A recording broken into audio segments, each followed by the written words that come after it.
Joining us now is US broadcaster Cooper Lawrence, who has been following this case closely. Good morning again to you. Johnny Depp has won.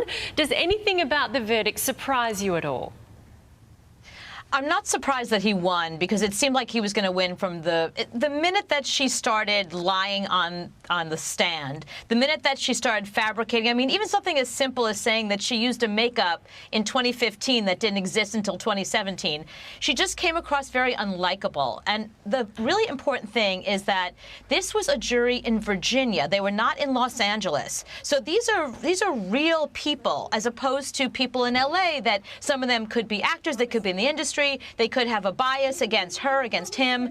This is really middle America in every way, shape, or form. So they came with a very open palette, and they were willing to hear all the verdict. They were willing to hear all the testimony from both sides and reach a verdict that they felt was really just. That's interesting at that point, whether they liked her or not. Does that matter? Doesn't it go on the facts of the case?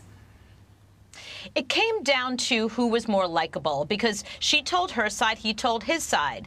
And if you look at the facts, yes, it did seem like she was fabricating a lot more of it. But if you didn't like him, and if you have your own personal experience, you know, the jurors are regular people. Even though that they come and sit there and agree to just listen to the testimony, you know, if I come from a background that has domestic violence, that's going to shape the way I see this case. So the fact that they did look at the facts and listen to him and listen to her and decide who was telling the truth, that's what this came down to.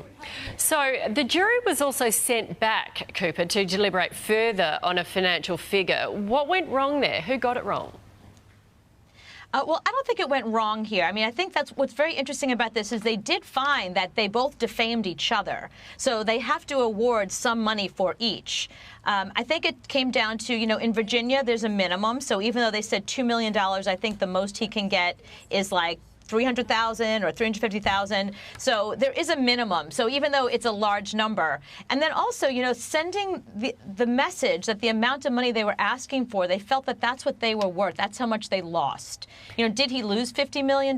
Well, it seems like he might have lost $10 million, because he was able to prove that he did lose 2 jobs, and to them that equaled a certain amount of money. Amber, but they've both put out a statement, and they're both interesting. Amber's basically says this is a big loss for women who are afraid they won't be believed in domestic violence situations. What do you make of that? She won't give this up. This is amazing to me. The fact that she is still sticking by her story, the fact that she sat down and she was proven with her own words that everything she said was untrue. The jury found that everything she said was untrue. She's lucky she doesn't get perjury charges against her. So the fact that she's doubling down on this, yet, you know, if you look at what's going on Twitter, certainly American Twitter, people are saying that this is men being the victims of domestic abuse. Finally, he is striking out for men who are being abused, and that's a conversation that needs to be had. Okay. We'll have a lot more on this through the morning, Cooper. Thank you for joining us.